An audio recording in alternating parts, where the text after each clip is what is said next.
Hello, so I'm going to be talking about three young girls who helped assassinate Nazis and people who supported them during World War II. So there's a girl named Freddie Oversteegen and her sister Truce Oversteegen.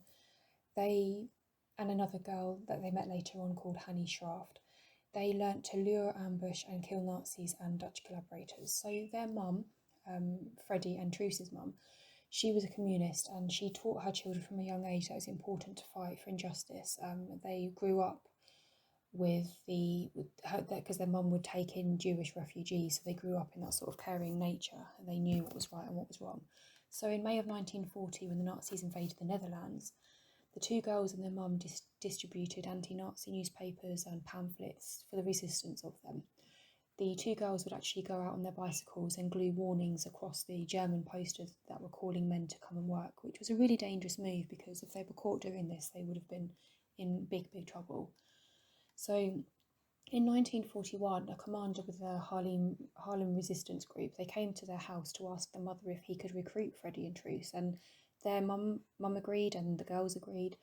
Little did they know that eventually they would actually be learning to shoot and sabotage bridges and railway lines and things. So it was a big thing.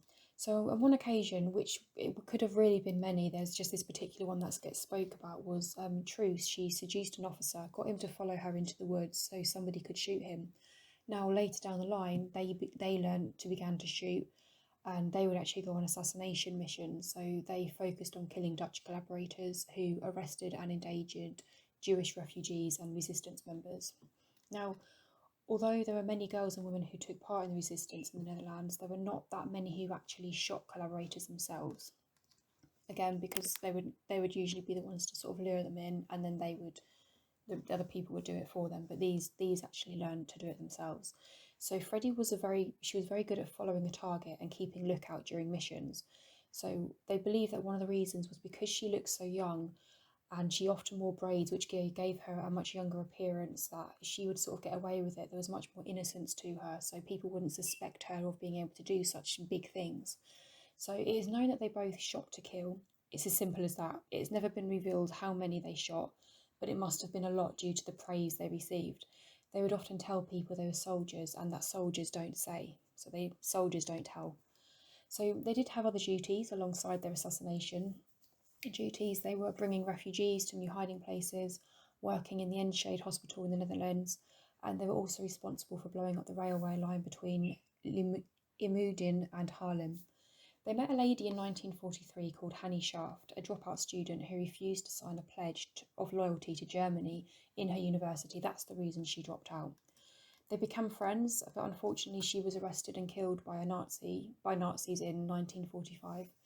So it may seem like this is very easy for them. You look at pictures and they're very, they seem very happy, and it seemed like they just sort of kind of got on with this, but they were haunted by what they did for the rest of their lives and the things they had seen for the rest of their lives, having problems like insomnia and flashbacks. Truce explained when she was interviewed when she was older that it never suits anybody unless they are real criminals. So I think it goes to show that they were obviously decent people, as they were killing people who were killing innocent people, but yet they still had a guilt for that. So it just shows they were decent human beings, but it's amazing what they did do. They both grow old, which was really, to 92 and 93. Even though they achieved so much, the Netherlands did not recognise them and named them just simply as communists. But in 2014, they were finally recognised nationally for their service to the country. So I thought that was a really incredible story of two young girls, and then along with the third young girl they met. Well, thanks for watching. Please like if you like, and maybe see you in my next videos. Thanks, bye.